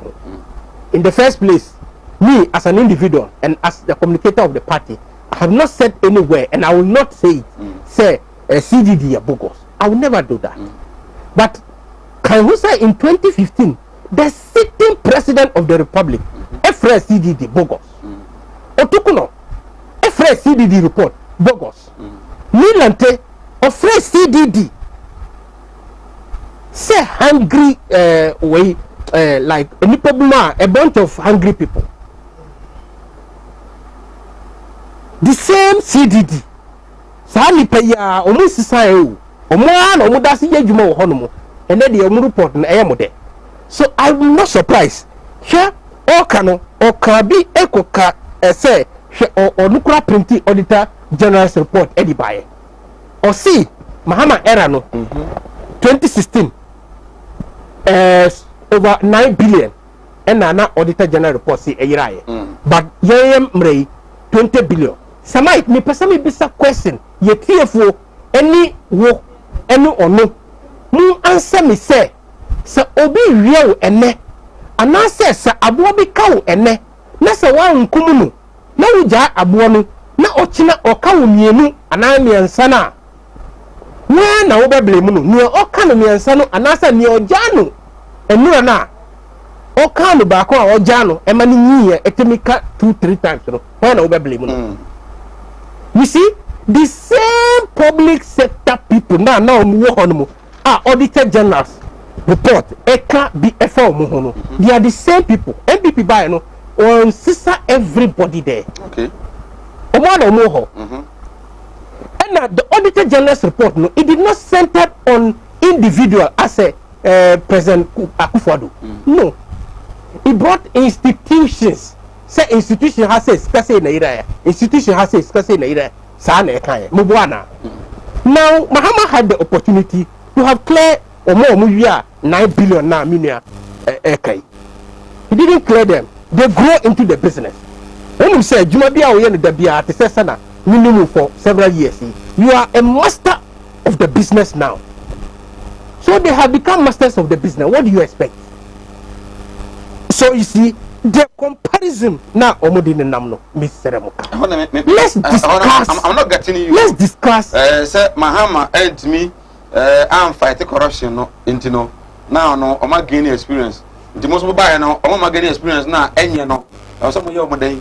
Or see, he was specifically referring to the Auditor General's report. And the Auditor General's report omo bubo ni na tofa no. Na sika na eyira awo Mahama era no. Na 9 billion. Sa na onu kan 4 billion. And I reference at 9. And CCA 20 billion. Onu na all kan. Granted say and some na all kan ye no kre. Ni ka actually say sa same institution prayer auditor general audit omu edi asam no ebetu dwa no. They have audited that same institution so. Institution for bia ameka ho. Okay. And me bisa say at that time in Kamahama okay, he would have cleared the but he couldn't do anything. Dangerous animal. But then now 62% of the respondents now say you have lost the battle, the fight against corruption. You couldn't. Do you agree to that? They have not said so. Check the report. The report says what? The report has not said say 62% see we have lost. 62% feel that the current president is not going to be able to fight corruption. Check the report. Okay. So the confidence level is the confidence. That's the point. The perception level. Okay. So are you okay with it? Say, now that's my last winner. Now me but when me explain me part me explain no. Nientina public level perception no. To say ekobese 62% na yen say hwe nan say who sorry biana asem omai we do not talk about and some are positive about this nation ne can nyina bad things about this nation. Okay. Now the belief ni say if you call yourself a poor man even the scriptures are saying say for wanu yeden kasampa. Now, if you live in the country and tout the country as useless, dangerous, bibia enkosu, say now, they begin to believe you. If you say, yeah, TV, you can throw now. People think that once it's on TV, no credit.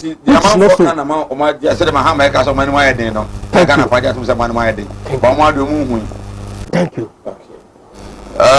Teacher Constitution, we are say. Or say the way that Nanado and his NPP government are putting things in place, it will take the NDC no less than 32 years to rule Ghana again. In fact, everything shows that Nana Addo and Dr. Bawumia are the best since independence. I know very soon they will make Ghana develop closer to US or Canada. The constitution was what here or didn't know so I don't know. Evangelist prayer is on point. In fact, the bad leadership from family, churches, and politicians has led us to this all. My name is Omene Buo Nana from Ejoso. Omene Buo so dia ode aba enono. We every Damascus Pelele Kaswa. Ghana is so blessed to have President Nana Addo who is bringing back the economy to life from the COVID-19 impact. Let's all have faith in him and ignore the propagandists who have nothing better to offer this country. See how I come in, watch out, and you may also say please. All this case is about occult that people show on TV. Oh, okay, but the TV so no who can be there. Say if at times I don't believe in that. Because I live in a campus where I'm a hostel. You know, any boom. You have 4 weekends, 80. Boys are no more hostel. About 60%. I could be and sana Omar Bediti. I didn't take any alcohol. And I have never taken any alcohol.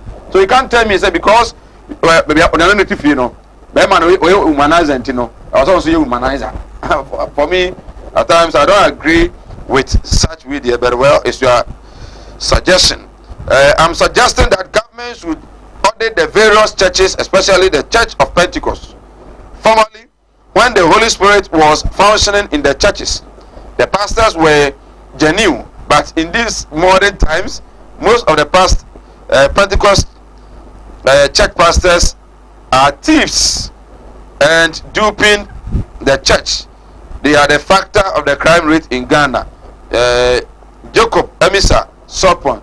Jacob, which of the Pentecost church do you have evidence to that? This I don't think you are being fair to the Church of Pentecost. What evidence are? You bring your evidence to bear.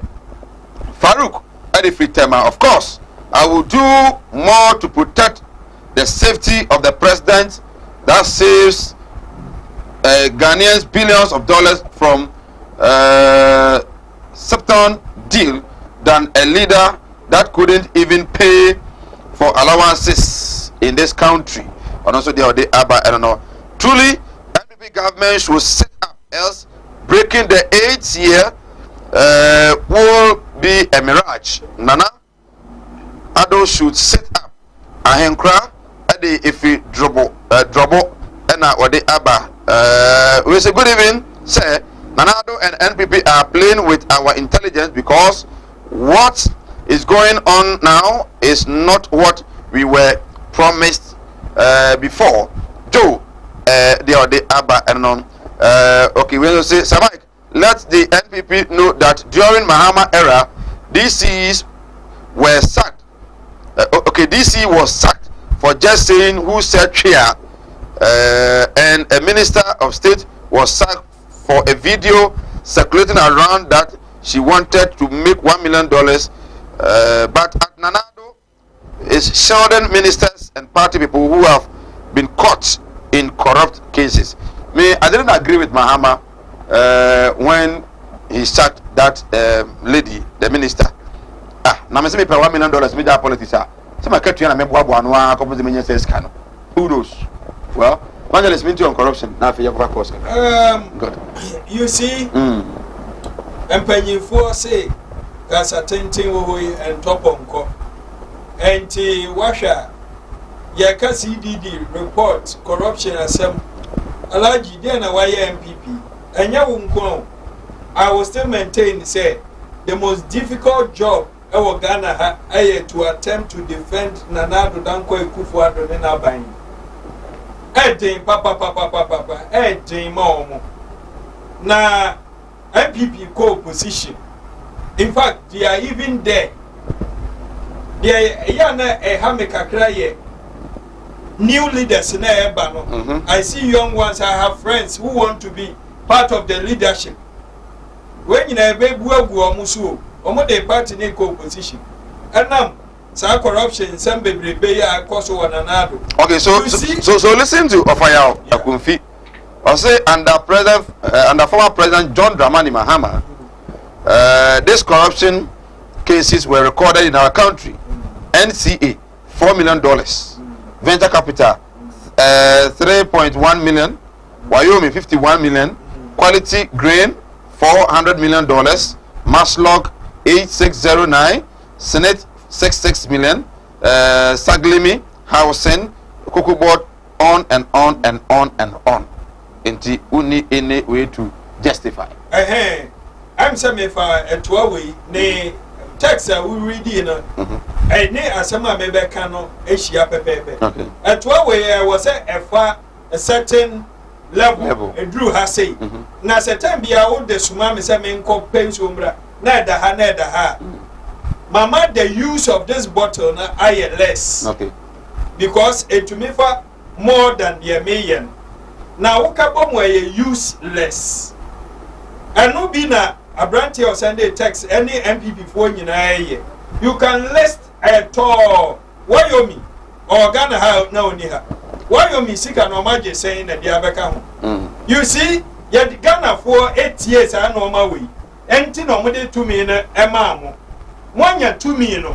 Yeah, no more the aye. And I can say CDD. I reported, say 62% of Ghanaians. Any GDA will mumuse mwe to me fight corruption. And the ama corruption fight, de man and ado. I'm say propaganda. They can say propaganda. Ye Ghana for ye nim no kre ye pen no kre no. A drew 2024. This propaganda, ye be munu baby the parties too no. Be abegina. I shall say no buy no. 2016 almost say almost 1 million. And a BT Mahama.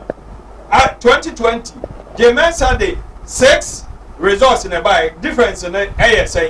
When him say drew 500,000, MPP must be worried. No more seat 169, and ASA omulusu 32 of their seat.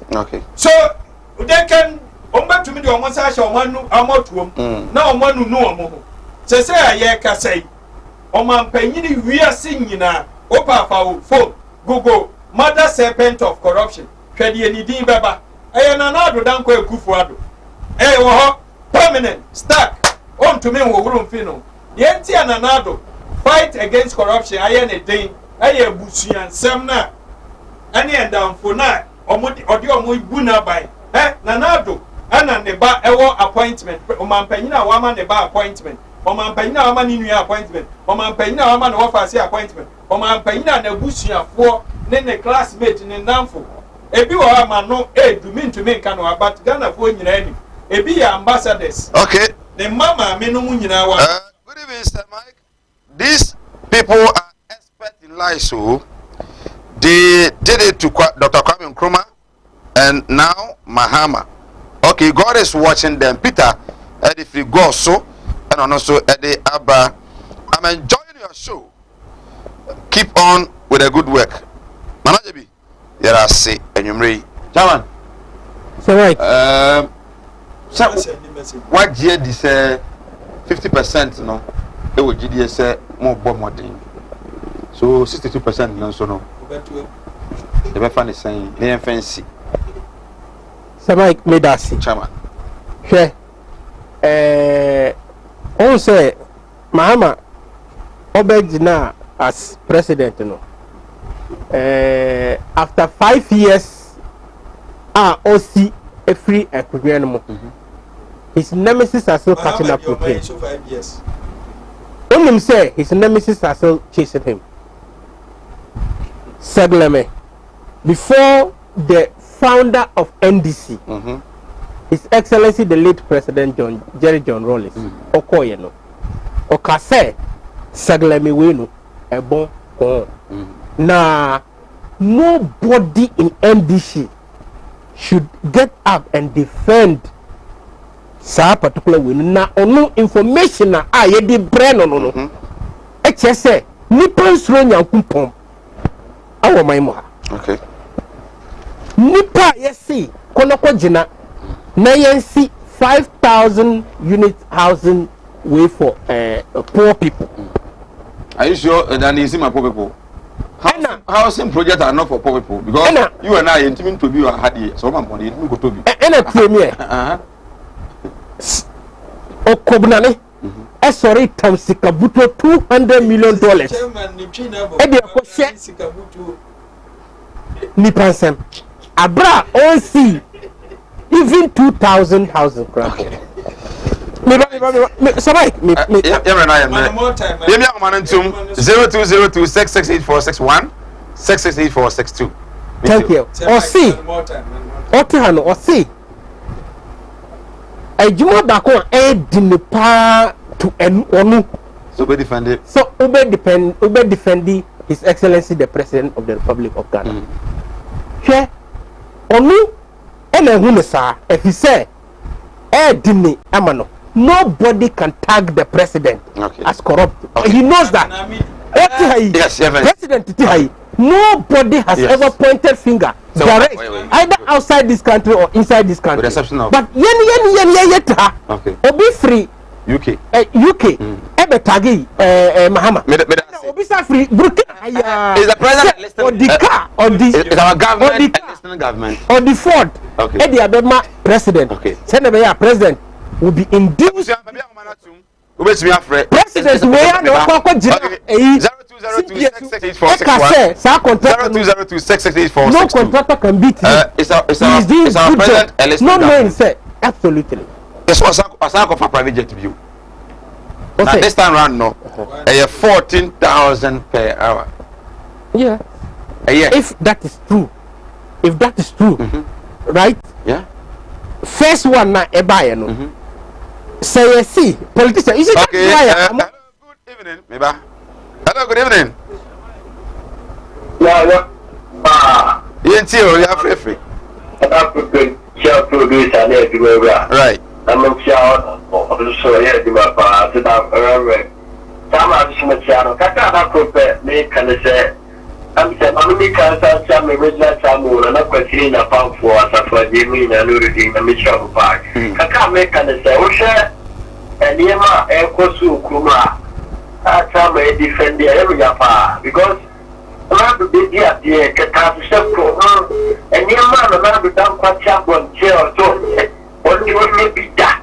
When you say that, the man will be just so under prefer within Uncle for. And you remember big dear, you really uncle full Kuma, the man more and come about Timmy train professor. The same I'm looking for me say, no, who be crab when you come and made you could cook of water, Timmy, and I'm the more and never get it. The man will end up on a play with 2 for 2 for. Send a low first guy never. It's only an idea when you do.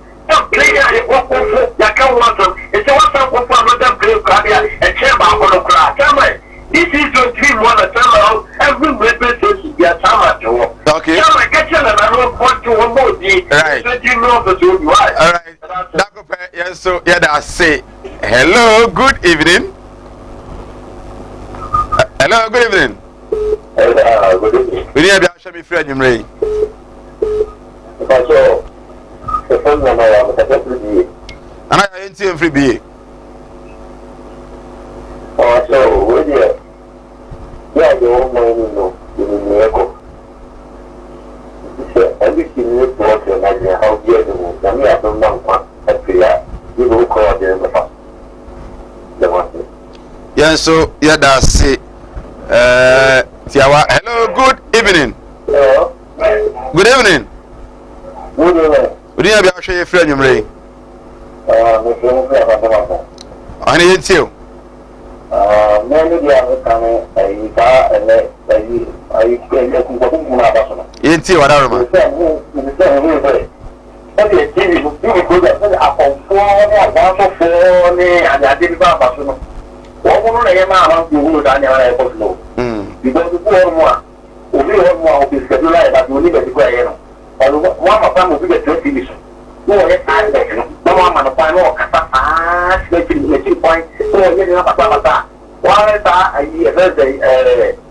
if we are more, limiting one month. All the plenty so come to what you are. Who will be open Papa? Who is fine? There are no who can what you want to take. That if I'm not then I get no for. So that will be the best. Okay. I find my animal for TV. Yeah, this is who never. Who my animal in a animal, a good maker. Okay. That I say, they want to be with me, Abra, buy no. And penny for. Hello, good evening. Hello. Good evening. Good evening. Good evening. We need to show your friend you may until. I don't corruption. It's you, Casa. But you corruption is a member of an organ in the name of the balance in your way. By when corruption, but compare any every a far better. Because we have a oh, too bad. Teacher Karim. Me too catch Bibi Aboko there. Tepa, what is saying? Hello, good evening. Good evening, Mata. We need to be a friend you ray. The pastor the tapa the family John Amo. Ora mo enti o. Mata me say. Ghana Maya yetimi. The Catholic, I might look to the freedom. I tell them away. But I'm from Tuesday, it's a pretty well take you. This happened over that you disappoint for the Asia Papa by I about 8 years now by them. Pretty sure for the year. Can't only and Mamma and the Lee. But we are the Canada. One for this with this. Okay. Ian Chatta for you, Ray. Hello, good evening. Good evening. We need to be a friend you ray. Offer a comfy book or dear. Into what you ray.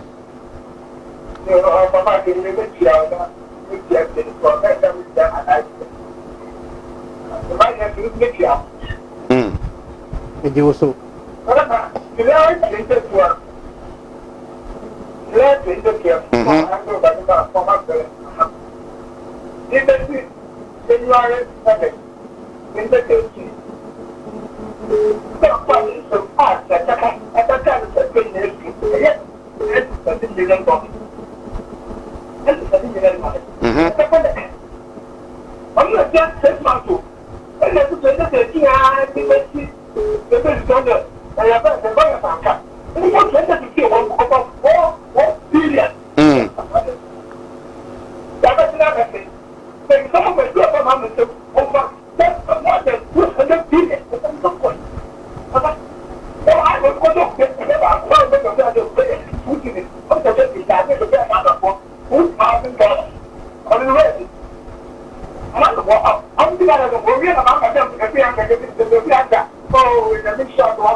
Okay.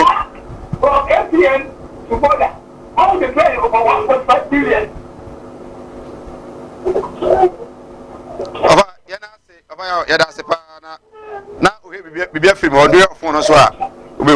Hello, good evening. Nyame egusu shitaye. Serious, but on catch it. Is it worth for me now because of you in Tiana?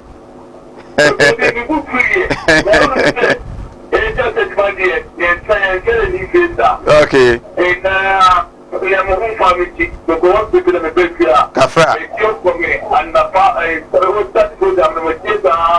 Kafra. Kafra, nyame sayare.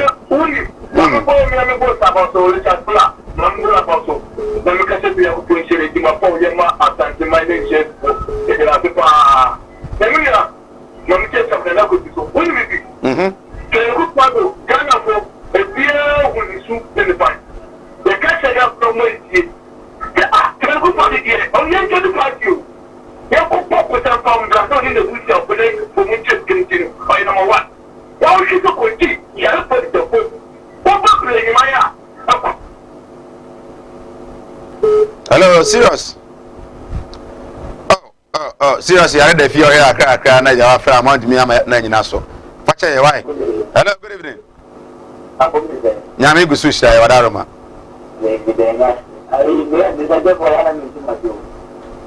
mama unse koro enti ya mbura ma ko pa no e de no ni ya ka ko pa wa fili to tan unse koro e du na koro do ni ya de na de e du ya mama ko fili o ka o ki du do ni de ma awa ba ni ba okay ke rim ka do ke ri do ka ne ko ta wa ta ko ka mama ko pa ko okay right yana say last call arena afi yedesi hello good evening oyina baba join him ray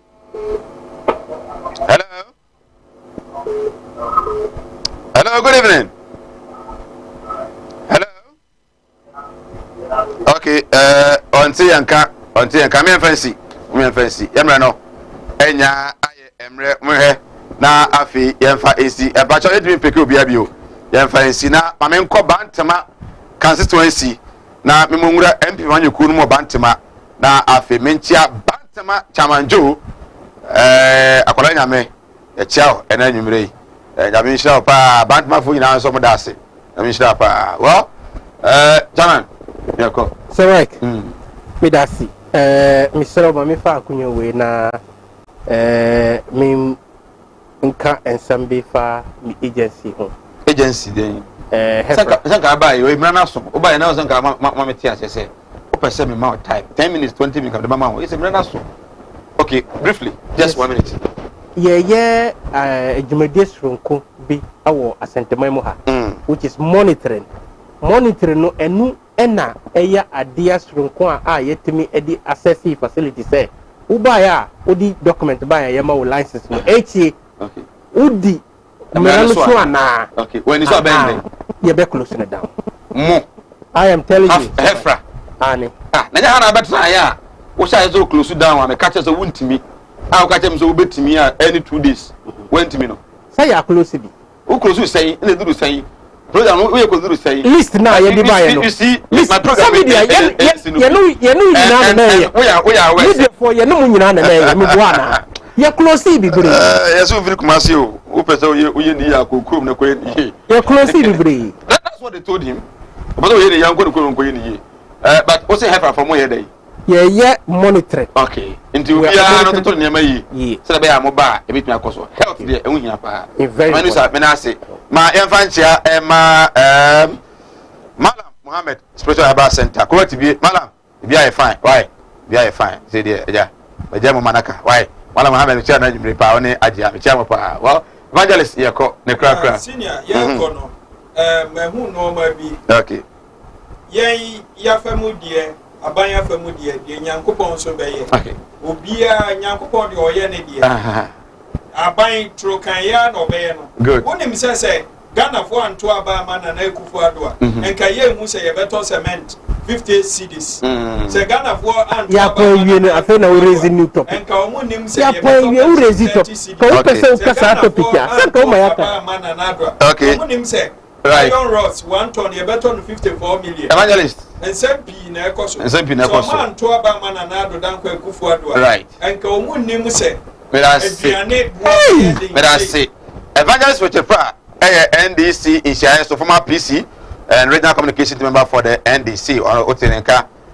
what the regional director Edema Hefra NPP communication team member and also Enka Amentia 7 incoming MC was Seshi Yoso municipal Yachao and meeting Sir Mike on behalf of the entire crew Loretta Augustina Bernard Ade Uchi Nozo Samuel Kwabena Dakon Sam Dakus and then my super duper cameraman Kobe Frank they see nyame ya dom na dom e ochena no na yan kopno nsia obesan atienka once again within edison Mike Shenenson say anamotobia utobia no ene ye 1st of September tuniye na tuniema yi na entumi emwa serious spirit recovery of ya konfi ya cha na nyumre ya kram